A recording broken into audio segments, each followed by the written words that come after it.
C'est parti. Donc, suite et fin du Mahamar que nous avons commencé il y a 2 semaines sur la paracha de Yitro. On va avancer dans le texte, puis après on fera un récapitulatif, une synthèse des questions qu'on a demandées et voir comment elles ont été répondues dans le Mahamar. Donc, on en est au paragraphe. On a expliqué qu'à Matan Torah s'est passé un événement extraordinaire, cette fusion, la capacité de pouvoir faire fusionner 2 choses qui sont complètement incompatibles. On a donné l'exemple, rappelez-vous, de vouloir avec son intelligence manipuler un objet, ce qui est inimaginable. Et donc la même chose ici, on parle de spirituel, qui va fusionner avec quelque chose de matériel, de physique. Et ça a été donc le travail de Matan Torah, de faire en sorte que le Elion, l'élevé, le spirituel, puisse descendre, fusionner avec le matériel. Bien qu'il y a eu cet événement exceptionnel de descente des mondes supérieurs, des mondes spirituels, les matins, avec le bas, avec le monde matériel, et on a dit que le but en fait c'était de permettre après à ce que le matériel cherche à son tour, l'homme, les objets commencent à s'élever à devenir d'autres objets. Comme on a déjà expliqué, rappelez-vous qu'aujourd'hui quand on regarde un Sefer Torah, on ne regarde plus le fait que c'est un simple morceau de parchemin, de peau de bête avec de l'encre végétale qui fait des formes et des dessins sur... Non, c'est pour nous, c'est toute une entité. Et c'est vrai que les 2 choses se sont passées, on va dire, en 2 stades. Le premier pas où Dieu a dit « je descends, je permets cette fusion du spirituel avec le matériel que seul lui pouvait permettre ». Et l'élévation, quand les Juifs ont dit « Naaseh venishma », quand les Juifs ont commencé à faire Torah et mitzvot, à transformer les objets pour ne plus qu'ils soient des simples objets, mais qu'ils soient des objets de mitzvah, il a fallu un temps après, le temps qu'on entende la Torah et qu'on la mette en pratique. Donc on est bien en 2 temps. Mikol Makor.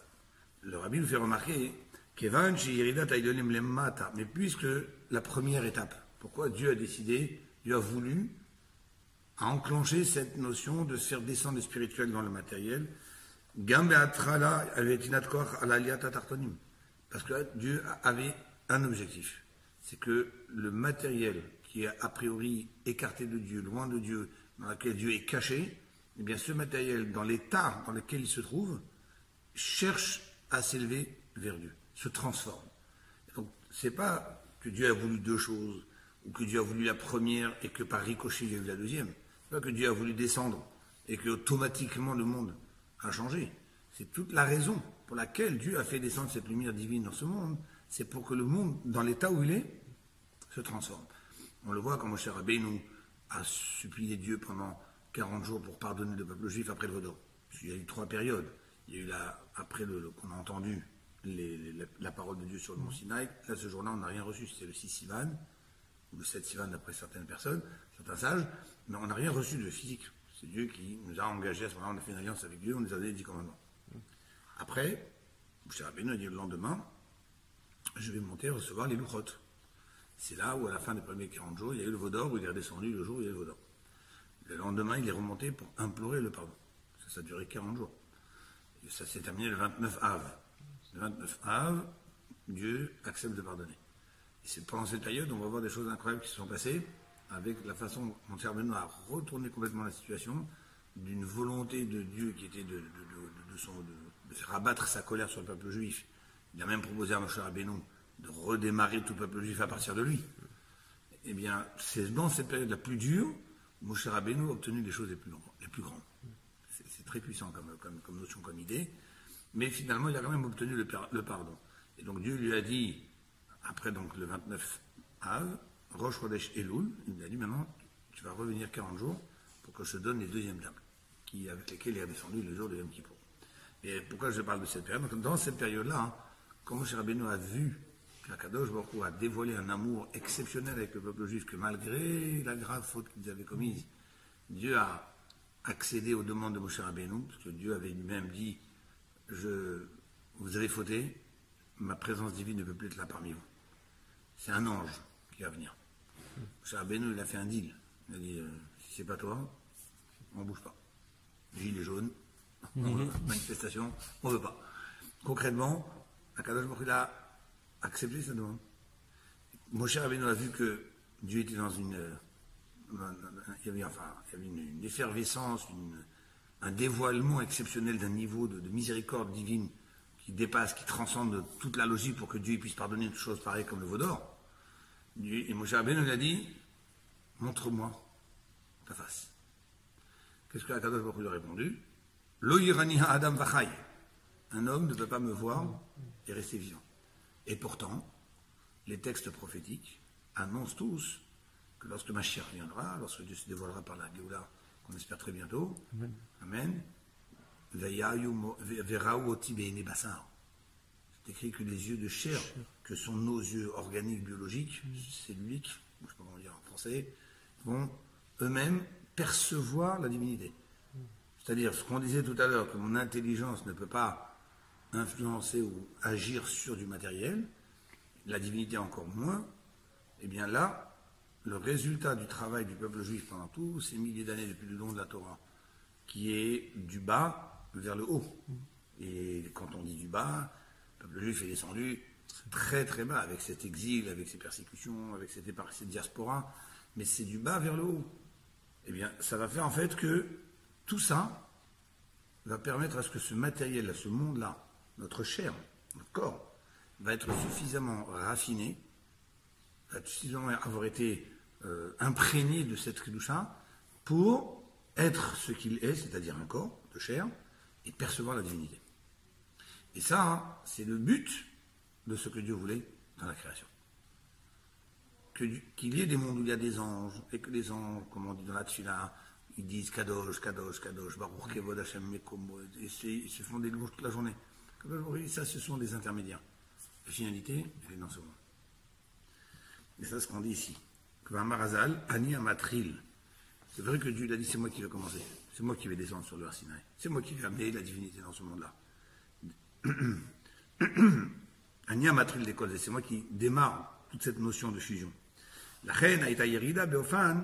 C'est pour ça que cette venue de Dieu, cette descente de Dieu dans ce monde a été d'une façon, chez Béchash Massé, par là, Beatartonim. Si Dieu veut que le monde s'imprègne et change, il faut que Akadosh Baruch Hu donne une lumière, une divinité qui est formatée pour pouvoir être reçue, acceptée, imprégnée par la matière. Et donc, quand Akadosh Baruch Hu dit je descends, ce n'est pas je descends, puis après il va y avoir des choses qui vont se passer parce que je suis descendu, il va y avoir un éblouissement. Non. Akadosh Baruch Hu dit je descends d'une façon à ce que la matière puisse percevoir, recevoir ces divinités et s'élever. Donc ça veut dire que depuis le départ, cette descente d'Akadosh Baruch Hu, c'est dans les mots. Va Yered Hashem Alartina, quand on dit va Yered, alors pour nous, on pense que c'est une image géographique. Il y avait le mont Sinaï, Dieu il est descendu. Alors on a expliqué, de toute façon, personne qui descend, il est partout. Donc quand on dit il est descendu, ça veut dire qu'il s'est rendu accessible. Mais c'est plus que ça. Pas seulement qu'il s'est rendu accessible dans le sens où nous n'avons pu le percevoir et avoir été éblouis par sa présence, c'est que Dieu lui-même s'est contracté de façon à ce que sa descente sur terre était formée pour pouvoir pénétrer la matière. Et donc quand Dieu l'a dit, moi mon but c'est que le matériel monte et je commence, il y a a priori un non-sens. Si tu veux que le matériel s'élève, pourquoi tu dis je commence, et toi tu dis je commence en descendant du haut vers le bas, alors que ton but c'est du bas vers le haut? Ben oui, parce que je commence pour donner toute la force, toute l'énergie, tout le pouvoir à ce matériel de pouvoir s'élever. Si Dieu ne commence pas à descendre, rien ne se passe. Vous voyez dans les mots comment ils sont précis. La reine Aïta Yerida, cette descente de Dieu, c'est-à-dire cette contraction de divinité de Dieu, Beofan était d'une façon, chez Béchat Maasé Pa'alla Beatartonim. Déjà quand Dieu est apparu sur terre, il y a eu une interaction dans le monde. C'est pour ça qu'on dit que la montagne était toute en fumée. Pourtant la montagne c'est la pierre, il n'y a pas de quoi faire brûler. Mais il y a eu tout un chamboulement dans le monde, mais tout en étant quand même dans le monde. C'est pas qu'on a été transporté en dehors de la planète et que Dieu nous a parlé dans des mondes spirituels, puis après, hop, il nous a ramenés. Et d'ailleurs, ça va dans le sens de ce qui est écrit que chez Akol de Aseret Adibrot, que la voix des 10 commandements de Dieu, c'est comme si vous vous mettez dans une salle, pour donner un petit exemple, vous mettez 4 haut-parleurs. Et à ce moment, je vous envoie un son, je vous dis d'où vient la voix. Et je vous bande les yeux, je vous dis d'où vient la voix. Là, il y a 4 haut-parleurs. C'est la même voix, mais j'entends de partout. Il y a la même chose. Pas, quand je sais pas, il était dans un endroit, il y a une voix, on a tous dit, ah, elle vient par là-bas, cette voix. Des 4 coins du monde, il y avait cette voix qui volait comme s'il y avait 4 haut-parleurs, immenses haut-parleurs, géants haut-parleurs dans tous les 4 coins du monde. Et, au milmala, au milmata. Et aussi du bas vers le haut. C'est-à-dire, peut-être on n'a pas encore pensé ça dans les salles des fêtes à faire des sols surrondis, comme ça, avec les plafonds aussi. Ça va peut-être venir, hein. Qui a guidouille de Orensov chez les mâles Migeder Makom. Parce que ce dévoilement de Dieu, Dieu qui a créé l'endroit, mais qui n'est pas lui-même limité par cet endroit, qui n'est pas dépendant de cet endroit. Nous, un être humain, il est en 3G, il est en 3D, et donc on a hauteur, épaisseur, largeur, tous les objets, ils ont 3 dimensions. Kadosh Baruch Hu, c'est une création qu'il a faite. Donc il n'est pas limité à ces dimensions-là. Donc lui, il est au-delà de l'espace, au-delà de la limite de l'espace. Les malagam me'ageder des makom ke Moshe be'akav. Encore même au-delà de ce qu'on avait appris dans une page précédente, que lorsqu'il y a le faisceau d'énergie que Dieu a contracté mais a laissé passer pour que les mondes puissent exister, c'est là où a été créée la notion de haut et bas. Plus on est proche de Dieu, on appelle ça haut, et plus on s'éloigne dans cette lumière, on appelle ça bas. Akadosh Baruch Hu est même au-delà de tout cela. C'est une phrase qu'il faut vraiment méditer. La voix qu'il y avait dans les 10 commandements, Paal, elle a agi Behamakom, dans l'espace du monde que nous connaissons, chez Bonishmakol, là où on a entendu la voix de Dieu, chez Yelemalamakom. Que l'espace lui-même, et à un moment, n'est plus sa limite de l'espace. Une voix, normalement, ça vient d'un endroit. Mais là, la voix, elle vient de partout. Mais Dieu, tu descends dans le monde. Donc si tu descends, tu t'adaptes au monde. Mais tout en m'adaptant au monde, il a montré comment le monde lui-même, on peut l'ouvrir, on peut le faire évoluer, le faire avancer, dévoiler, qu'il est capable d'aller au-delà de ses limites. Mais la reine, on tourne la page. Même si on va dire, mais oui, mais la voix de Dieu c'était du Har Sinaï, puisque on dit que Moshe Rabbeinu il est monté sur le Har Sinaï, et que sur Akadosh Baruch Hu, et Akadosh Baruch Hu, c'est de là-bas qu'il lui a parlé. Donc c'est d'un endroit. Mais il y avait les 6 dimensions, les 4 coins, avant, et le haut et le bas. Mais justement, est-ce qu'il s'est passé dans l'espace, où Akadosh Baruch Hu, pendant ce dévoilement, a montré la capacité qu'il y a dans l'espace de sortir de sa limite de l'espace, c'est la même chose dans le temps. On était au-delà du temps. C'est pour ça que d'ailleurs on décrit dans le Midrash, comme si le monde s'est arrêté. Alors, est-ce que ça veut dire que le temps s'est arrêté, ou bien ça veut dire que le temps n'avait plus d'impact? C'est différent. Et cette voix de Dieu, elle a donc eu cet impact sur le temps, de tout le temps, jusqu'à l'infini du temps. Et c'est une des raisons pourquoi Dieu il a garanti que Matan Torah, ça ne sera qu'une seule fois, il n'y aura pas deux. Il n'y a pas besoin de renouveler, de redémarrer. Peut-être on aurait pu penser qu'après la destruction du premier temple, peut-être qu'une fois que les Juifs reviennent d'exil, peut-être va de nouveau rafraîchir un peu l'esprit comme Moshe Rabbeinu lui-même. Dans le Chumash Devarim, il a répété les 10 commandements que les Bnei Israël avaient reçus 40 ans auparavant parce que la génération qui était dans les airs avait disparu.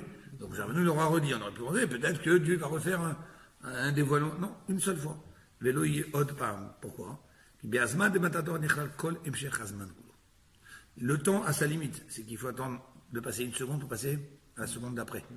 Donc je ne peux pas sauter le temps. Je ne peux pas dire non, je vais passer à la seconde 1, je vais passer à la seconde 4 d'un coup. Je ne peux pas faire ça. Il n'y revenir en arrière. Par contre, à Kadosh, lorsque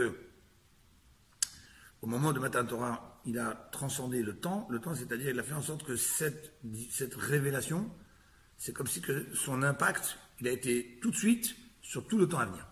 C'est très difficile à comprendre pour nous, petits êtres humains, mais on peut quelque part l'accepter même si on ne le saisit pas réellement. Pour Akadosh Baruch Hu, c'est pas une limite. À l'instant de Matan Torah, il y avait toutes les secondes présentes, de toutes les secondes jusqu'à la fin des temps. Rosh Chodesh Sivan. Donc, dans la même idée qu'on a vue au début du Mahamar, on avait posé la question pourquoi c'était important de rappeler qu'on était arrivé Rosh Chodesh Sivan. Chez Azdishlema Chana Matan Torah, que là a été le peuple juif, on a dit, ils sont arrivés au pied du Har Sinaï. Qu'est-ce qu'on dit dans la Haggadah? Le fameux chant de Daïn. Ilou Otsiano Mimitraïm Natanet Maonam. S'ils nous avaient fait sortir d'Égypte sans donner leur richesse, c'est pas, on aurait été content. Ouf, on sort. Chaque étape que Dieu nous a offerte, dans le Daïenou, on dit, si Dieu nous avait fait juste cette étape, Daïenou, ça nous aurait suffi. Et à un moment, on dit, Ilou Kervanu Lifne Har Sinaï. S'il nous avait juste approché du mont Sinaï, Torah, sans nous donner la Torah, Daïenou. Comment on peut dire une chose pareille? Daïenou. Daïenou de ne pas voir la Torah. Tout le but c'était de recevoir la Torah. Il y a eu quelque chose qui s'est passé. Il est tellement grand au pied du Har Sinaï que ce dévoilement lui-même déjà était tellement extraordinaire. Daïenou. Comme on a vu les plaies en Égypte. Alors qu'est-ce qu'il y a eu d'extraordinaire au pied du mont Sinaï? Alors déjà, il y a un des symptômes qui est révélateur. C'est que la Torah insiste sur le fait que la Torah dit au singulier, Vaïchan Sham Israël Negedar. Rachid nous fait relever que c'est la première fois et la seule fois où on parle des Bnei Israël qui campent en singulier. Vaïchan. D'habitude, c'est Vaïchanou. Ils ont campé quand on fait par exemple dans la paracha de Mas. Et on rappelle les 42 étapes que les Juifs ont passées depuis la sortie jusqu'à la rentrée en Égypte, enfin, jusqu'à à côté du Yarden. Il y a 42 étapes. On dit Vaïssou, de là, Vaïchanou, Vaïssou, ils ont voyagé 2, ils ont campé. Mais à chaque fois, c'est au pluriel. Il y a une seule fois. Vaïchan Sham Israël Negedar. Le peuple juif a campé au singulier, Negedar. Qu'est-ce qu'il dit Rashi? Belev Echad, Keish Echad Belev Echad. Comme une seule entité avec un seul cœur. Il y a plein de pirouchim qui ont été là-dessus, comme quoi toutes les marlotot qu'il y avait, toutes les disputes qu'il y a eu avant, on en a eu avant des histoires où les juifs se sont rebellés, se sont plaints. Là, quand ils sont arrivés au pied du Har Sinaï, c'était clair pour tout le monde. C'était évident pour tout le monde de recevoir la Torah. On était contents, on se serrait les uns contre les autres de ce moment extraordinaire. C'est en même temps l'étape qui a préparé à Matan Torah que si on n'était pas arrivé à cette unité avant Matan Torah, on n'aurait pas pu recevoir la Torah. Parce que la Torah, justement, elle est une.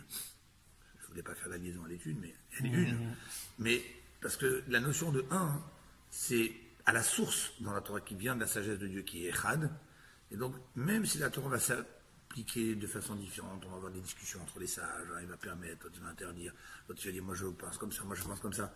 Ça, c'est une fois que la Torah, elle va se pénétrer à l'intérieur de chaque individu, de chaque créature. Mais à la source, la Torah, elle est un. Et pour la recevoir telle qu'elle est à sa source, il fallait d'abord cette préparation que le peuple juif soit un, qu'il y ait une union parfaite. Il n'y ait plus de cette disparité d'état d'esprit.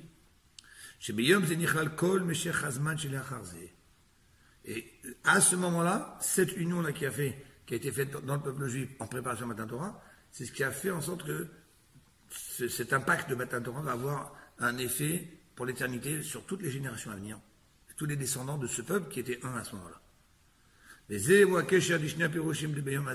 Et là, on va comprendre une des questions qu'on a demandé au début du Mama, pourquoi il a fallu apprendre qu'on était à Rosh Chodesh, alors que c'est pas marqué dans le passage, c'est marqué Bayom Hazé. En ce jour, ils sont venus. Et le mot en ce jour ne dit pas combienième jour. Il a fallu qu'on a cherché dans Pessah. Là-bas, il y a marqué Chodesh Hazé, Lachem Rosh Chodashim, et qu'on sait que Dieu s'est adressé à Moshe Rabbeinu, c'est Rosh Chodesh Nissan pour lui montrer la lune. Pour faire la première mise qu'on a reçue de la Torah, c'était le calendrier hébraïque. Donc on a fait une comparaison. Hazé, Bayom Hazé, ils sont venus dans le Midbar Sinaï. Chodesh Hazé, Lachem Rosh Chodashim, c'était en Égypte, premier jour du mois, vous allez commencer à compter les mois. Donc on a pris le Hazé de Sivan, du mont Sinaï, et le Hazé de Pessah, on a dit, tu vois là-bas, c'est Rosh Chodesh. Alors là aussi, c'est Rosh Chodesh. C'est une façon de déchiffrer, de décoder la Torah. Mais les Zouakesh, on a dit, mais si c'est ce Hazé qui apprend sur l'autre Hazé, c'est pas juste, on a fouillé un peu, fait recherche de moteur dans la scanner la Torah, recherche de moteur, Hazé, attends, Hazé, bon voilà, Hazé, non. C'est qu'il y a un lien profond. C'est pour ça qu'on ne prend pas non plus, entre parenthèses, c'est pour, les gens beaucoup de fois posent la question, si la Gemara, en disant, il y a un mot écrit comme ça ici, et un autre mot comme ça ici, donc on fait des comparaisons, je vais t'en amener aujourd'hui avec les portables, les applications, et les logiciels, je peux t'amener tous les mots Hazé, ou tous les mots, ce que tu veux, qui vont, alors ce qui a marqué là, non. C'est parce que les sages, quand ils savent qu'ils ont ces deux mots-là, ils peuvent apprendre l'un de l'autre, c'est parce qu'ils connaissent le lien spirituel. Parce que spirituellement, le lien existe entre ces deux sujets. C'est pour ça qu'après, quand on fait une étude, on va dire littéraire dans les mots, on peut après rapprocher ces deux choses. Mais qui sommes-nous pour savoir que ces deux choses ont un lien? On peut trouver de façon amusante, on peut trouver le lien entre ça et ça peut aller très vite. Mais ce sont des vrais liens, ce sont des liens qui ont été créés par Dieu. Donc les Chachamim sont là pour nous dévoiler que spirituellement, des choses sont liées. Qu'une entraîne l'autre, une va avec l'autre. Et c'est ce qu'il nous dit ici. Et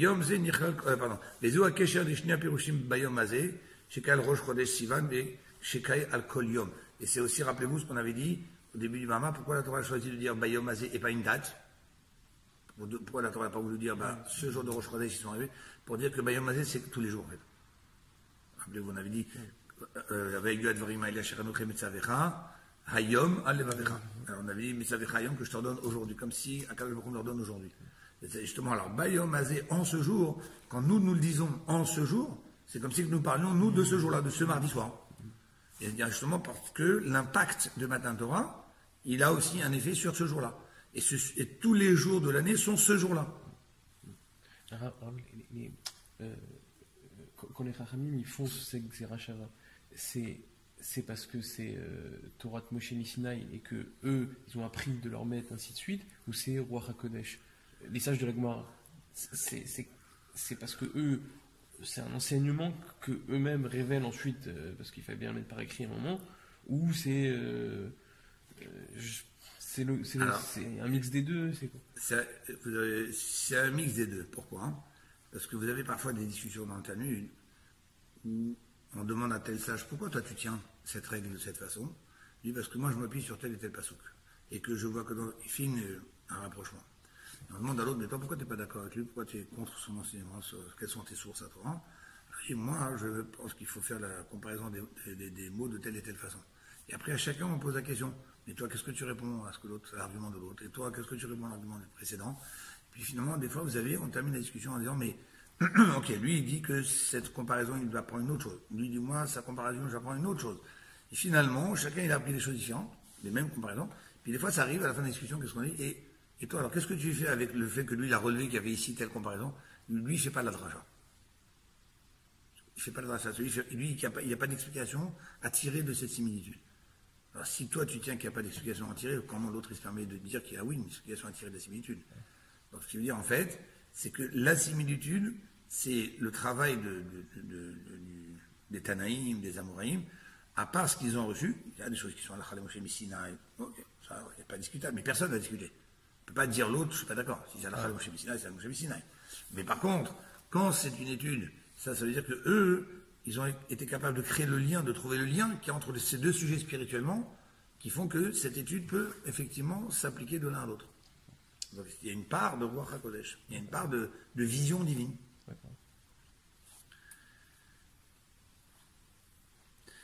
Donc qu'est-ce qu'on vient de dire ici? On vient de dire que le don de Matan Torah a agi dans l'endroit de démontrer, même si c'était momentanément, que l'endroit n'est plus l'endroit, que la voix a été entendue de partout alors qu'à la base elle venait d'un seul endroit, donc l'endroit n'a plus ses limites des 4 points cardinaux du haut et du bas. Pareil pour le temps, et c'est pour ça qu'on a dit Bayom Hazé, en ce jour-là, quel jour? Ben celui-là, aujourd'hui, demain, après-demain, chaque jour ce sera Bayom Hazé, la voix de Matan Torah.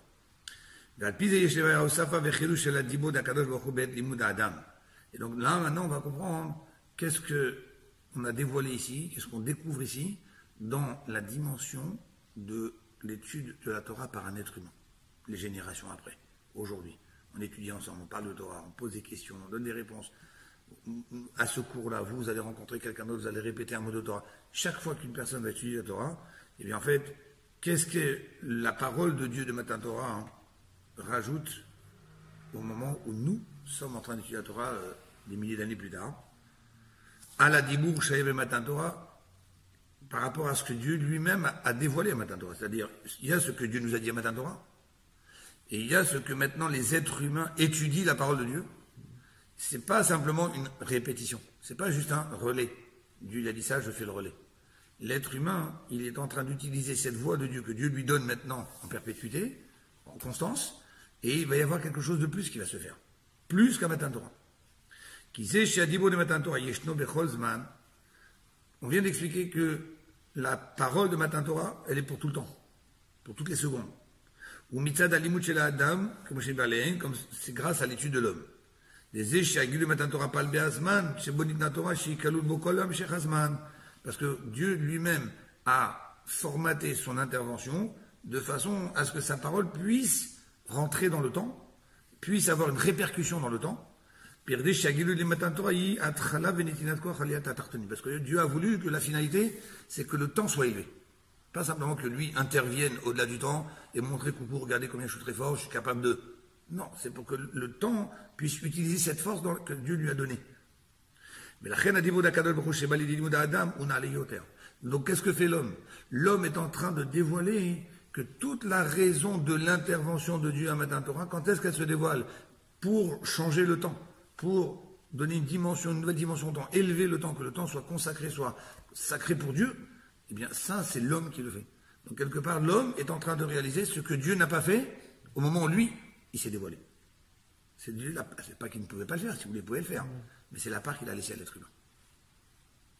C'est toujours on dit que dans la création du monde, on n'est pas simplement là pour écouter des commandements de Dieu, recevoir des commandements de Dieu, comme quelqu'un qui doit montrer sa soumission, tu dois être un serviteur, et tu dois te...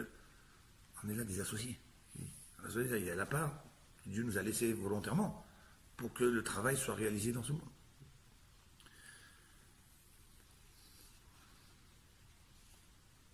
Viesh aussi, des Kemo chez Beyom Azé. Et on va rajouter un petit point, le Rabbi nous dit que c'était donc Rosh Chodesh. Kipshuto Kayel Rosh Chodesh. On a dit que c'était Rosh Chodesh quand on est arrivé en bas du Arsinaï. Ou Rak Molad Alvana Nekuda Bilva. C'est-à-dire quand la lune commence à réapparaître sous petit croissant tout fin. Ce qu'on appelle le Molad, donc le retour de la lune, la réapparition de la lune, le début de la réapparition. La lune ne fait que grandir jusqu'au 15, la lune est pleine, ou Israël.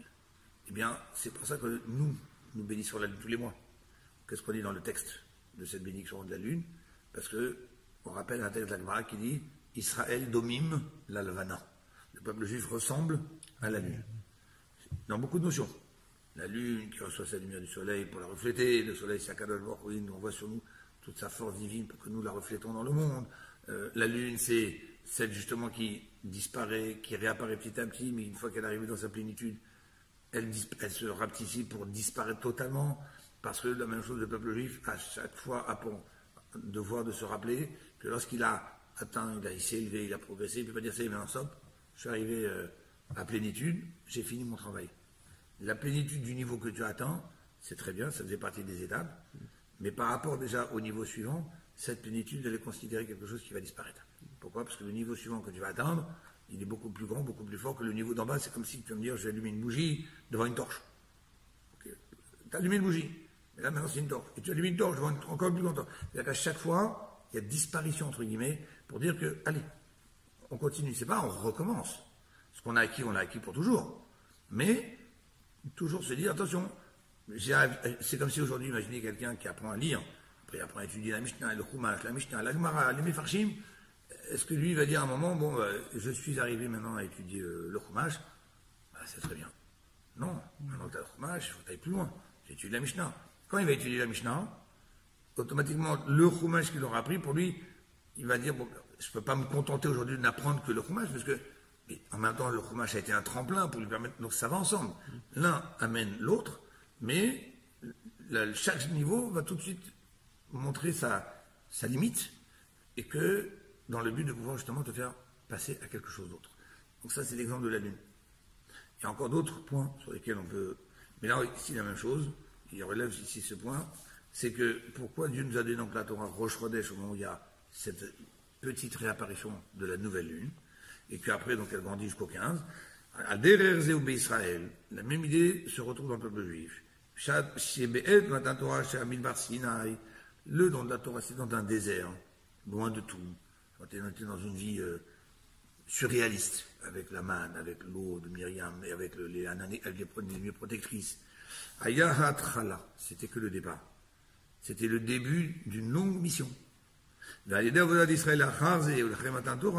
Qu'est-ce qu'ont fait les peuples juifs en prenant cette voie de Dieu, en prenant cette force de Dieu, et en l'investissant, et en utilisant, et en l'imprégnant dans la matière avec les objets qu'ils vont utiliser?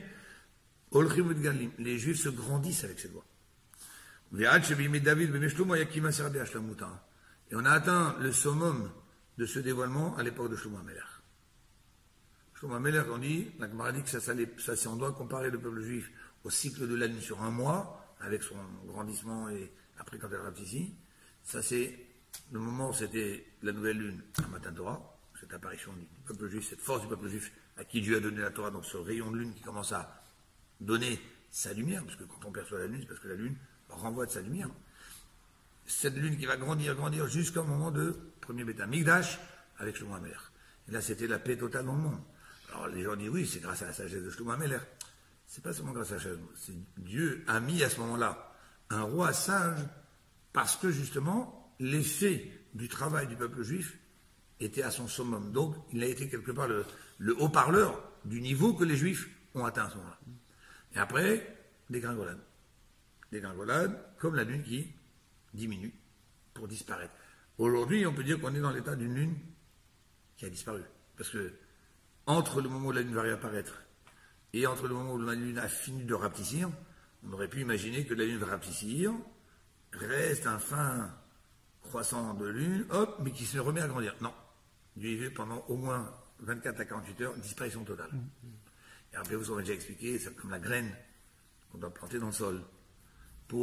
Il va d'abord se désagréger complètement, disparaître, perdre son statut de graine, pour pouvoir justement donner naissance à un arbre. Pour passer de graine à arbre, il faut changer de statut. Donc la même chose. Là, le peuple juif, par rapport au fait que Mashiach arrive et ce qui va se passer, n'a plus aucune commune mesure avec ce qui s'est passé auparavant. Donc c'est cette période-là où la lune est complètement cachée, complètement voilée.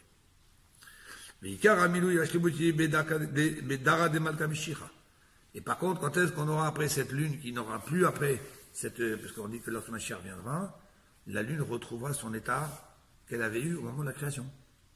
Qu'est-ce qui s'est passé au moment de la création? Il y a marqué dans le Pasouk que Dieu a créé les deux grands luminaires. Et juste après, il y a marqué le grand et le petit. C'est deux grands ou le grand et le petit? Alors certains diront, c'est deux grands dans l'absolu, mais malgré tout, il y en avait un qui était quand même plus grand que l'autre. Rachid dit non. Rachid nous dit, c'est la lune qui a dit à Dieu, on ne peut pas avoir deux capitaines dans le même bateau. Et Dieu lui a dit, tu as raison. Donc tu vas te diminuer. Et Dieu à ce moment-là lui a rajouté toutes les planètes, les étoiles, pour apaiser la difficulté qu'elle a eu de devoir se diminuer. Bon, tout ça c'est joli, on peut raconter ça aux enfants, c'est mignon, vous avez faut pas être orgueilleux, celui qui est orgueilleux, on lui dit, toi tu vas. Donc c'est le premier niveau qu'on va prendre. Mais en chassid, on explique que le fait que la lune, elle, a dû faire cette démarche. C'est pas Akadosh Baruch Hu pourquoi Akadosh Baruch Hu il ne comprenait pas que la lune elle-même était, enfin, pas que la lune, mais qu'on ne peut pas mettre deux grands luminaires dans le monde. Il a fallu que ce soit la lune qui vienne et qui dise. Parce qu'encore une fois, Dieu veut à chaque fois qu'il y ait le retour du monde matériel. Je veux dire, la lune, c'est quoi? C'est un astre. Pour certains, c'est un désastre. Mais bon, c'est. Mais ce sont des êtres vivants. C'est le Maïmonide qui le dit. Que la lune, le soleil sont des êtres vivants, qui font des louanges à Dieu. Et le Maïmonide va très loin, il dit que leur intelligence dépasse même celle de l'être humain. Alors, qui va le prouver bon.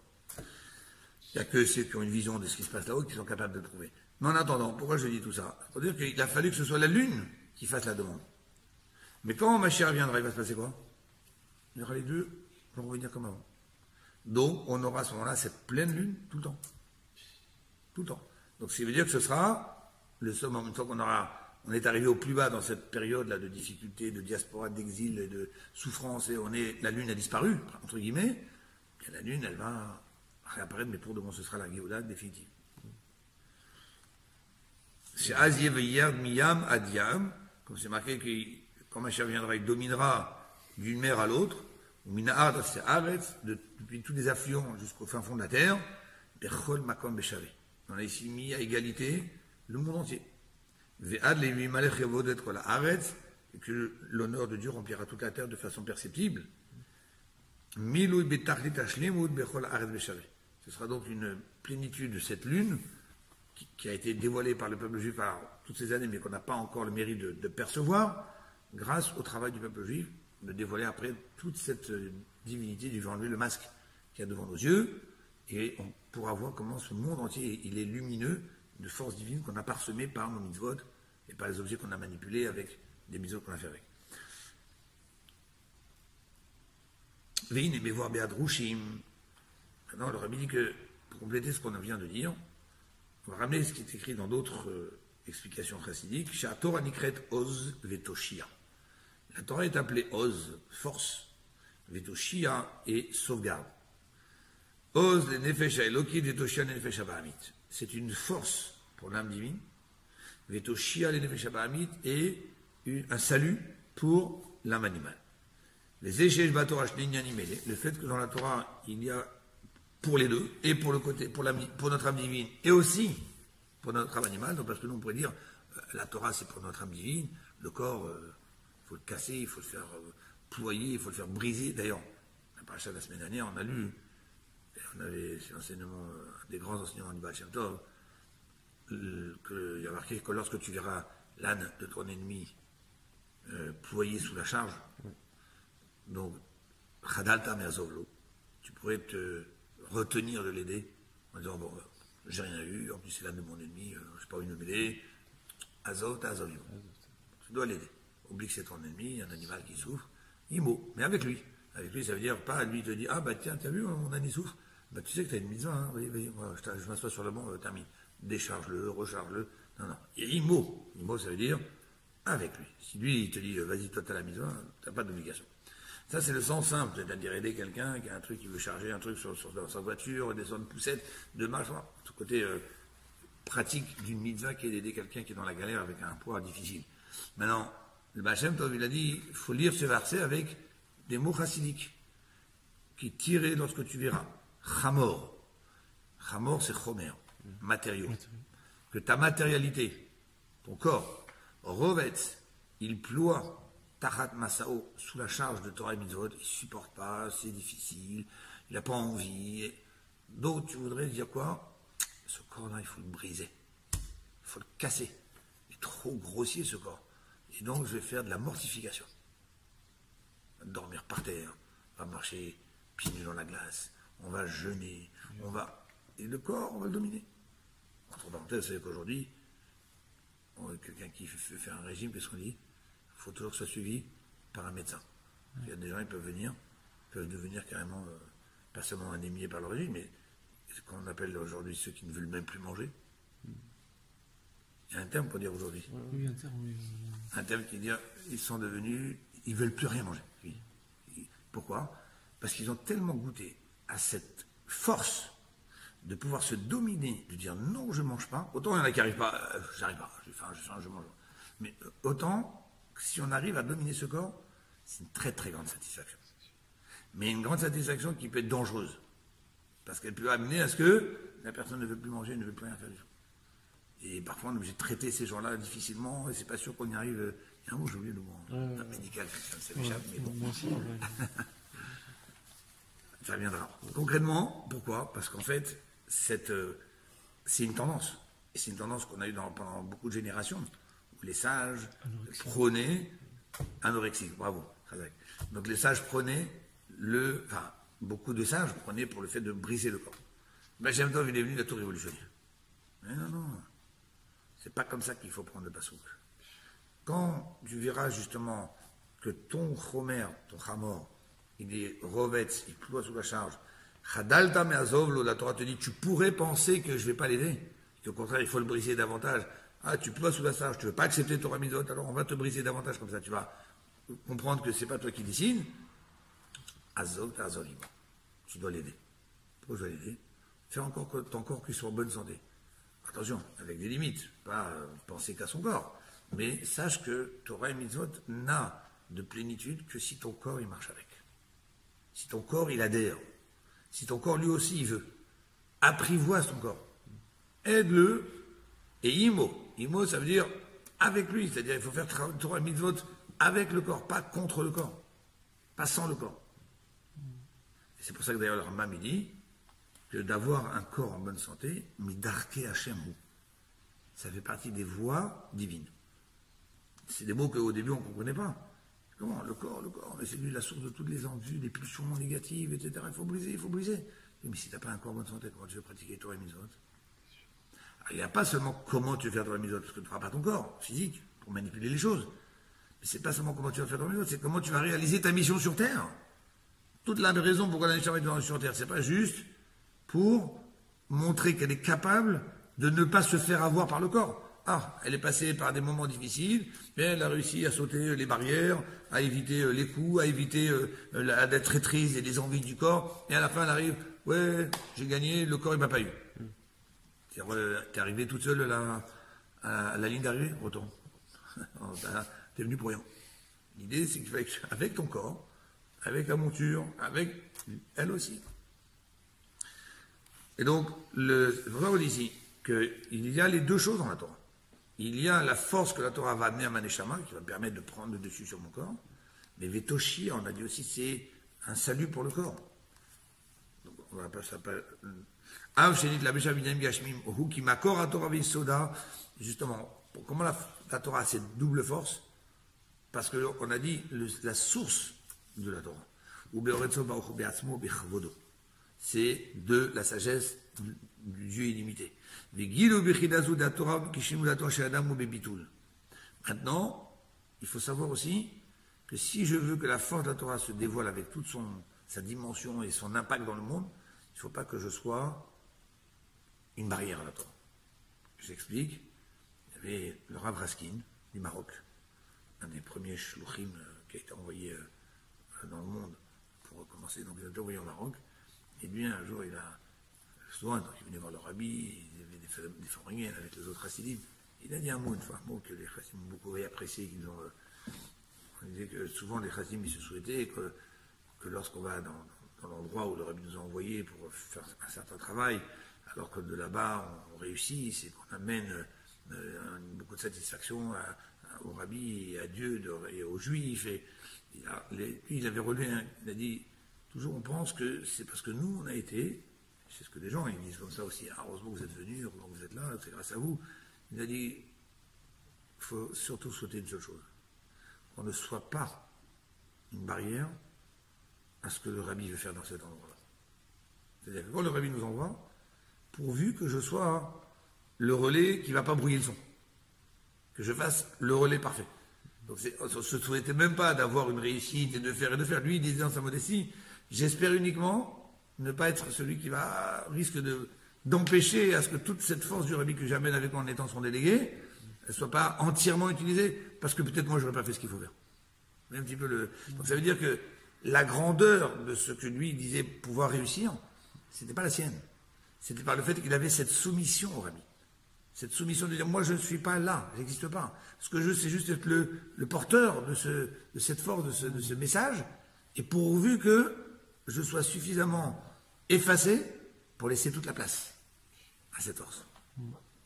Donc, vous voyez, dans cette notion, c'est ça que ça veut dire ici. Quand un homme il étudie la Torah, on lui demande en même temps, Venafshi, Ka'afar, la kol, qui, et qu'est-ce que chacun d'entre nous dit à la fin de la Hamida, après Amevarchatam Israël Ba Shalom, on dit un petit paragraphe qui s'appelle Elokai Netzor Lishonim Meraos Fatay. On dit que ce passage-là, c'est comme la signature que chacun laisse à sa tefila. Comme ça, on va écrire une demande à Dieu, puis à la fin, on écrit son nom. C'est pour ça que certains ont même l'habitude de finir ce petit paragraphe-là, Iou les Ratson Ibrefi, avant Oseh Shalom. Avant Oseh Shalom, il y a Iou les Ratson Ibrefi. Avant, il y en a deux, il y a deux fois Iou les Ratson Ibrefi. Il y a après Avartam Israël Bachalom, après Elokai Netzor Lishonim Meraos Fatay, jusqu'à. Et de nouveau, Yul Ratzanim Refi et Oseh Shalom. Alors, avant le deuxième, Yul Ratzanim Refi, on a l'habitude de dire des psukim qui correspondent à nos prénoms. C'est-à-dire, moi par exemple, je m'appelle Shlomo, alors je dis, à la fin, avant ce Yul Ratzon, je dis un pasouk qui commence par la première lettre de mon nom et qui se termine par la dernière lettre de mon nom. Mon nom, c'est Shlomo, donc c'est Shin, ça se termine par un He. Et donc, quel est le pasouk qui commence par un Shin, qui se termine par un He? Il y en a plein. Il y a des livres. Je crois dans certains paquets, je fais la pression, mais d'autres livres, où ils mettent tous les noms des psukim qui correspondent au prénom. Et moi, le mien, il est facile, c'est Shira Shiri Machar Lishlomo. Il est facile. Et bon, et chacun, il a comme ça plein de psukim. Et pourquoi il a besoin de dire ces psukim? C'est sa signature. Donc, c'est Elokai Netzor là-bas, c'est un petit peu sa signature, c'est dernières, son petit post-scriptum, signature avec un petit post-scriptum en disant, bon, Hachem. Et qu'est-ce qu'on dit dans ce Elokai Netzor, après qu'on a fait toute la tefila jusqu'à Avartam Israël Bachalom, on a fait maudit, on a fait Shema Kolenu, on arrive à la fin, on dit Hachem, Venafshi Ka'afar la kol tiye. Nafshi, que ma personne, Ka'afar comme de la poussière, la kol pour tout le monde, devant tout le monde, tiye, qu'elle soit. Qu'elle soit pour tout le monde, que je sois considéré comme de la poussière. Et juste après, c'est marqué Petach libi betoratecha. Ouvre mon cœur dans ta Torah. Pourquoi la liaison des deux sujets? Parce que, pour qu'il y ait Petach libi betoratecha, pour que mon cœur soit ouvert et réceptif et comprenne la dimension de la Torah, il faut d'abord que Nafshi Ka'afar la côtier. Il faut passer d'abord par cette soumission, cette abnégation. Parce que c'est marqué dans le livre, ce que les sages ils ont dit. Après, je cogite, je reprends, j'essaie de dire et pourquoi. Et comment ça se fait? Je peux poser des questions parce que ça fait partie du but. Le but, c'est pas juste de répéter des mots sans comprendre. Mais l'idée, c'est d'abord d'accepter que quand un sage il dit la chose, elle est comme ça, alors elle est comme ça. Moi, je pensais pas comme ça. J'ai deux méthodes. Première méthode, je vais essayer de comprendre pourquoi il dit que c'est comme ça. Je vais, moi, essayer de comprendre. Donc, c'est-à-dire, à moi de savoir si ça rentre chez moi ou pas. Deuxième façon, oh là là, ce que je pensais, c'était complètement tordu. Alors. Je viens de découvrir qu'il faut penser comme ça. Alors, je vais penser comme ça. Donc, c'est pas, je vais voir s'il arrive à me convaincre. Oui, non, c'est bizarre, c'est ben, non, c'est comme ça. Et après, j'adapte à ce que moi, je pensais autrement, mais d'analyser les choses différemment maintenant. Parce que j'ai une nouvelle règle qui me dit c'est comme ça qu'il faut analyser. Donc ça, c'est ce qu'on dit ici. L'Imoud Torah ou chez Adam ou Bebitoul, qui est oné achara koré. Imaginons le bitoul, la soumission, l'illumination qu'il y aurait d'une personne qui ne ferait que répéter les mots que quelqu'un lui dit. Répète, répète, répète. Il va comprendre, il ne va pas comprendre, mais lui, il va essayer de prendre ce qu'on lui donne et de le donner dans toute son authenticité. Eh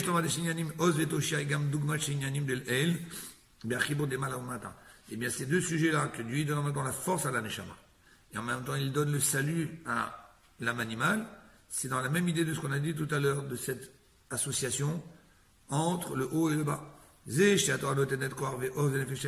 Pourquoi Dieu il veut alimenter l'âme divine qui est dans le corps?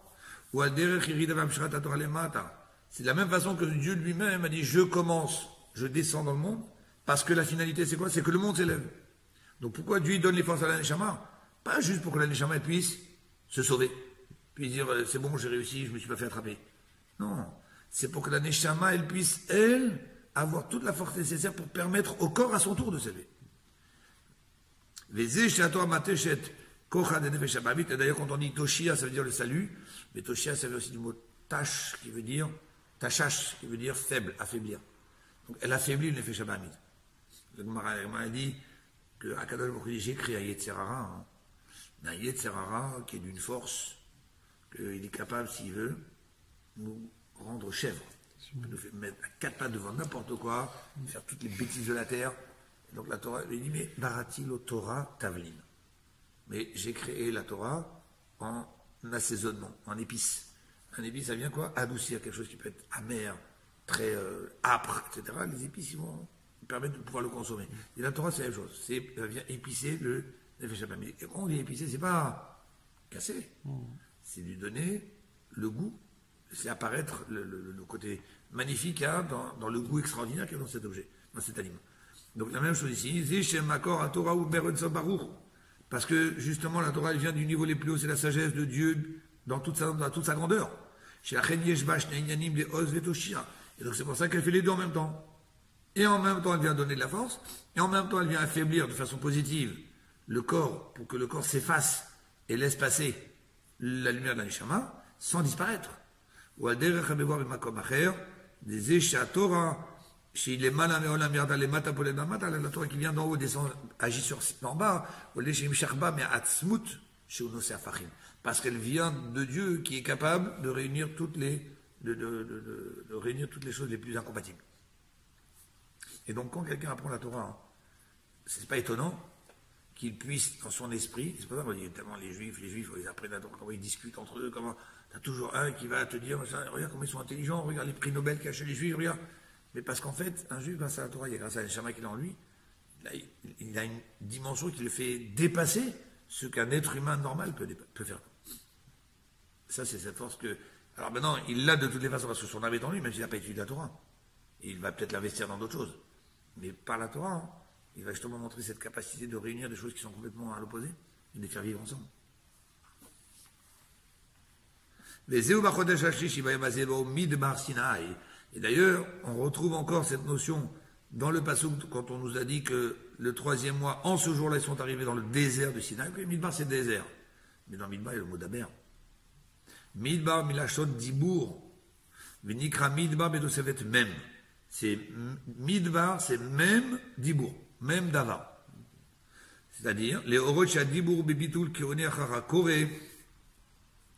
Parce que le chiffre, la lettre même, c'est de plusieurs façons, mais par exemple, on voit que le chiffre 40, c'est tout ce qui a été utilisé à chaque fois par 40 dans la Torah. Si vous avez rappelez-vous un petit peu quand est-ce qu'il y a eu le chiffre 40, c'était à chaque fois pour, quelque part, effacer le mauvais comportement de l'être humain, enlever quelque part l'orgueil de l'être humain. Le premier, c'était le déluge, 40 jours. Donc c'était comme un grand migvé.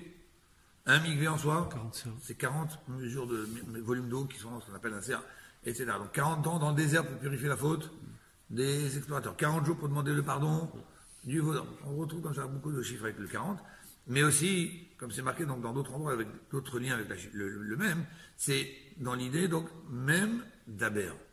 Même donc annuler l'annulation de la personne d'Aber qui va s'exprimer. C'est Sinaï, et donc c'est quoi même d'Aber Sinaï, comme on dépose la phrase Midbar Sinaï, même cette annulation, d'Aber qu'il va y avoir, qu'on va ressentir dans le dibour où la personne quand elle va parler, elle va essayer de transmettre la Torah telle que, non pas comment lui il a envie de l'interpréter, mais comment lui il ressent que ça vient de Dieu, et ça devient Sinaï, c'est-à-dire chez Yarda Sina Leumot Haolam. C'est ce qui a entraîné une haine, une sorte de jalousie de la part des nations du monde. Pourquoi? Parce que les nations du monde, mais pourquoi les Juifs, ils ont cette capacité? Il y avait une fois un curé qui voulait apprendre le Talmud. Il est venu voir un rave de son époque. Il lui a dit, écoutez, j'aimerais bien apprendre le Talmud avec vous. Parce que moi, j'ai feuilleté, j'ai appris, mais je suis sûr que vous avez d'autres choses à dire. Et le rave, il dit, vous n'avez pas envie d'apprendre surtout ce qu'il va faire avec, et comment il va le manipuler, l'utiliser. Donc, il a essayé d'esquisser, on va dire, poliment. Il ne voulait pas étudier avec lui. Et il a insisté. Alors, le rave, à un moment, il a dit, écoute, c'est pas possible, vous n'avez pas la même façon de voir, la même approche, tu n'as pas voulu dire tout ce qu'on a dit aujourd'hui, mais dans l'idée, il y a quelque chose qui vous manque que vous ne pouvez pas étudier, entre guillemets, après ce qu'on a étudié aujourd'hui, on comprend que cette neshama, cette force divine, celui qui n'a pas, il n'a pas, celui qui veut se convertir, ben on ne croit pas, tu viens, tu te convertis, tu vas au migvé, tu reçois une neshama, tu peux y aller à ton tour, donc on ne fait pas de ségrégation, mais dans l'état actuel, ça ne peut pas marcher. Alors, le curé, il a insisté. Il a dit, écoutez, faites-moi un test. On verra bien. Alors, le rabbin lui a dit, écoute, il y a deux personnes qui sont passées par une cheminée. Un est sorti propre, un est sorti sale. Qui est-ce qui va se laver? Celui qui est sale, il va se laver. Il dit, non, parce que celui qui est propre, il voit celui qui est sale, donc il dit, moi aussi je vais être sale, je vais me laver. Son visage est propre. Et celui qui est sale, il voit celui qui est propre, il ne pense pas qu'il va se laver. Il dit, bon, ça va, il est propre, moi aussi je suis propre. Oui, donc qu'est-ce qu'il va le laver? C'est celui qui est propre. Ah oui, c'est vrai, là, franchement, je n'ai pas pensé à ce raisonnement. Bon, écoutez, allez, un deuxième test. Il lui redonne la même question. Il dit, qui est-ce qui va se laver? Vous-même, vous avez dit, mais pas du tout. Celui qui est sale, il voit qu'il est sale, il voit ses mains sales, il va se laver. Oui, bien sûr, c'est vrai, c'était évident, franchement. Mais moi, je vous en prie, donnez-moi une troisième, je vous embête plus, un troisième test. Il lui repose encore la même question.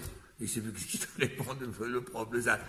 Il dit, moi, vous avez vu deux personnes qui passent par une cheminée, un il sort propre, un il sort sale. Alors, c'est amusant cette histoire, mais qu'est-ce que ça montre? Ça montre qu'on dit, ouais, c'est des fous, dans le Talmud, ils te parlent des cas, et si jamais l'autre, il vient et qu'il fait que... Mais qu'est-ce que ça montre? Ça montre la capacité de rentrer pas seulement dans le cas physique, j'ai besoin de répondre, j'ai une loi, j'ai un cas physique, il faut que je réponde à cette loi, qui a tort, qui a raison. Non, c'est chercher dans le fin fond de la loi, et même dans des cas, des fois, parfois contradictoires. Mais comment tu rends des cas contradictoires? Parce que justement, la sagesse de Dieu, elle te montre qu'elle est capable de gérer même des choses qui te paraissent contradictoires. Et malgré la contradiction apparente, tu vas finir par trouver quand même une solution. On retombe sur des pieds. Alors, il y a des systèmes, il y a la halakha, il y a la majorité, mais encore une fois, tout ça, ce sont aussi des façons de Dieu de nous amener à ces décisions, à ce constat, à cette étude. Mais si on n'a pas déjà en soi cette capacité-là, parce que Dieu nous a mis en nous cette force exceptionnelle de son dibour depuis le matin de Torah, d'être lui qui est capable de réunir les choses les plus contradictoires, de faire en sorte qu'il y ait des millions de juifs qui ont étudié pendant des années des pages de Talmud avec des discussions et d'autres qui rencontrent Ah oui, mais attendez, ça va, stop, c'est quoi cette étude-là? C'est le même texte, vous revenez dessus, et je vois dans les chivotes, ils sont comme ça, en train de... Non, Rabba, il a dit, l'autre, il dit, c'est tout ce que vous êtes capable de faire, le peuple juif. Faites la même chose, ouais, si vous êtes capable. Vous ne serez pas capable. À un moment, il dit, stop, c'est pas pour moi. Il y a de la discussion dans la loi, il y a des avocats dans les tribunaux. Il va dire, la loi dit comme ça, il y a une cour de cassation, elle dit comme ça, comme ça. Ils vont ressortir des lois.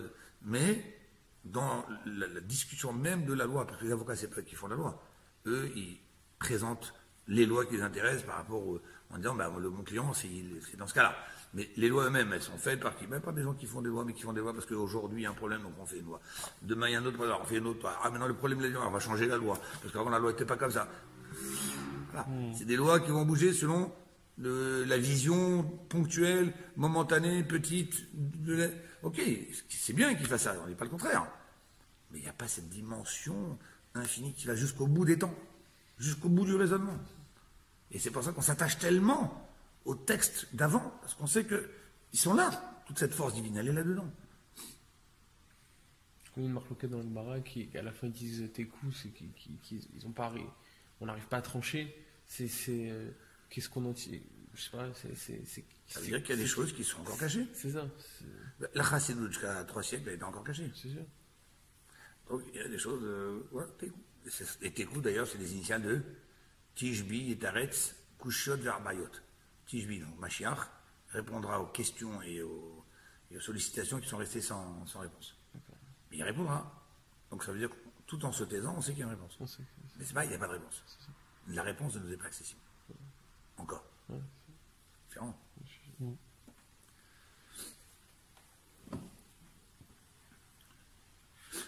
Donc, lorsque quelqu'un étudie la Torah avec cette soumission que c'est pour lui la sagesse de Dieu, donc il est en train quelque part d'en imprégner son âme animale, et cette force divine qui est après son âme animale, elle diminue toute cette force animale, physique, grossière. Des birours, des billardas sinalomotolam, michalim gamagou venefesh abamit. Parce que dans cette jalousie qu'il y a eu chez les nations du monde, pas seulement qu'ils ont été jaloux de notre âme, mais ils ont été jaloux du juif tel qu'il est dans un corps physique comme il le ressemble. On revient sur le passage qu'on avait dit par sujet lorsque tu verras l'âme de ton ennemi. Lorsque tu vas bien approfondir, dans ton côté matérialiste qui est ton corps, tirer chez Usonara. Tu verras qu'il est ton ennemi, chez Usonet ta neshama, parce qu'il déteste la neshama. Mais, si tu lui apprends, tu l'apprivoises, à ce moment-là, tu vas l'aider, tu vas être Azov, Imo, il va être avec toi. Qu'est-ce qui s'est passé après ce les Juifs, marqués qu'ils ont voyagé de l'endroit qui s'appelait Refidim, Refidim ou Hachem Sherafu Yedem Midivre Torah. C'est quoi la suite des événements dans la Torah? C'est qu'après on nous dit, les Juifs ont voyagé de Refidim. Refidim, ça veut dire le mot Raf. Raf, ça veut dire faible. Pourquoi Amalek s'est attaqué au peuple juif juste après que, justement, à Refidim? Parce que, à Refidim, dans le mot Refidim, vous avez Rafou. Les Juifs ont baissé les mains, ont baissé les bras de la Torah. Qu'est-ce que c'est dire baisser les bras? Chez Enomenagé de la Torah, Vadraba ou Lometo. C'est-à-dire que les Juifs, quand ils sont arrivés avant Matin Torah, ils voulaient recevoir la Torah telle que eux étaient dans leur esprit, ils allaient d'accord, pas d'accord. Mais quand on dit Rafou Yedem Midivre Torah, l'animut Shelo Berifion, Vechalishut, qu'ils sont arrivés justement à cette étude des niveaux d'une faiblesse, parce que pour eux, la Torah, ça les écrasait. Ah, c'est ça la Torah. Ah, mais avant, on n'avait pas le droit de faire ça. Ah, on pouvait faire ça. Ah, donc pour eux, la Torah, c'est pas ça, pas ça, pas ça, pas... On peut s'approcher de la Torah avec, malheureusement, cet état d'esprit. Et donc, ça nous affaiblit, c'est-à-dire qu'en fait, si je comprends bien, si on veut être quelqu'un attaché à la Torah, il faut s'écraser. Quelqu'un, il fallait raconter une histoire qu'il était dans un bus, à côté de lui, s'est assis un autre religieux. Donc, nous, c'est un chassid, hein, et donc, commence à discuter, où t'apprends, etc. Puis, ils ont parlé d'un sujet je ne sais plus sur quel sujet, ils ont parlé d'un sujet chassidique, et l'autre n'était pas un chassid, donc il apprenait, lui, c'était la Gemara, et il lui a expliqué un passage de Gemara, il a dit, tu vois, regarde, j'ai une explication chassidique sur le passage de Gemara, je ne me rappelle plus c'est quoi le passage, Mais, et donc pendant le trajet, ça a duré un quart d'heure, 20 minutes, il était très très épaté par l'explication. Il dit, ah c'est beau, j'avais entendu d'une façon comme ça. Et puis tu vois, c'est la force de la chassidoute. Est-ce que tu veux peut-être, une fois par semaine, on se rencontre, Ah non, surtout pas, alors là, moi, on parle pas de chassidoute. Je dis, mais toi-même, tu as dit que ça t'a beaucoup plu, que c'était très bien. Pourquoi tout d'un coup je te dis, viens? Ah non, non, non. C'est parce que la chassidoute, elle t'apprend que tu n'es rien, tu es un zéro, et qu'il faut te casser, il faut te briser. Pourquoi je devrais me casser? J'apprends, je me fatigue, et j'ai découvert que l'autre il pense comme ça, et peut-être l'autre il voulait dire comme ça. Pourquoi à ce moment-là, moi, toute mon étude vaut zéro? Elle dit, mais c'est pas ça ce que la chassidoute te dit quand elle demande de l'annulation. L'annulation, c'est pas dans le sens de tu n'es rien. La chassidoute, elle te dit, mets de côté toutes tes volontés personnelles, et vas-y, développe. Développe, quand il a dit comme ça, il a dit comme ça. Mais pendant que tu le fais, ne le sais pas avec le sentiment que c'est toi qui as fait quelque chose. C'est ça qu'on te demande, mets ton toi de côté. Mais c'est difficile. L'être humain, il ne veut pas. Il ne veut pas. Alors quand on vient de loin, qu'on n'est rien, qu'on est content de tout, là on entend. Mais ceux qui sont déjà avancés dans l'étude, ils se disent, mais pourquoi on parle d'annulation? Mais ils ne comprennent pas le sens de l'annulation. L'annulation, si c'est pas genre, t'es un zéro. Tu es, mais que sache que ta force et tout ce que tu fais, ce n'est que Akadosh Baruch Hu qui est en train de te le donner à chaque instant. Et plus tu vas le ressentir, et plus ce que tu vas dire va être très fort, va être très beau. Parce que tu vas être que le relais de cette force divine. Donc c'est ça, Refidim. Rafouille Edem, il livrait Torah. Ils ont demandé que la Torah, la Torah, ça nous imposer. Donc, Vaïs ou Mirfidim. Ils ont quitté Refidim. Mais à l'idée Avoda des Midbar, ils sont arrivés de Refidim, où ça? À Midbar Sinaï. Donc la suite, c'est quoi? Puisqu'ils ont décidé de ne plus sentir la Torah de cette façon, alors, comment ça s'est couronné leur élévation? Même d'Aber Sinaï, comme on a dit tout à l'heure. Même, qui est donc l'annulation, d'Aber, d'accepter d'être le transmetteur de la parole de Dieu, Sinaï, quitte à ce que ça crée la jalousie des nations du monde, mais c'est ce qui leur a donné toute cette grandeur. À l'idée, Avoda de Midbar, ou Massia et Atzmo, le désert fait qu'il quitte le Rifayon, la Khalishoun, Midivre Torah, cet état d'esprit qu'il avait avant. Je sais que Chouva, il regrette là-dessus, il demande pardon à Dieu. Et au Mamshir Makatou, Vayavu Midbar Sinaï Negelaha. Et là, ils arrivent au pied du Sinaï, en face de la montagne. Ayat Trila Berfidim, et Auto les Trazek, Midivre Torah, Odioter. C'est ça qui leur a donné le fait d'avoir quitté, d'avoir compris la bassesse qu'il y avait dans la façon de passer d'avant, d'avoir décidé de s'approcher de la Torah avec un autre état d'esprit, c'est ça, Negedaha. Ils sont campés en face d'une montagne, c'est-à-dire ils sont devenus une montagne. Et le fait que nous, aujourd'hui, en 5779, nous étudions dans la Torah ce passouk maintenant, ça veut dire que Akadosh Baruch Hu nous donne la possibilité de quitter ce réfidim, de quitter cette mauvaise façon d'approcher la Torah comme si ça vient nous écraser, à notre insu et à notre contrariété. Des Bépa Marishona, qui s'est passé comme la première fois.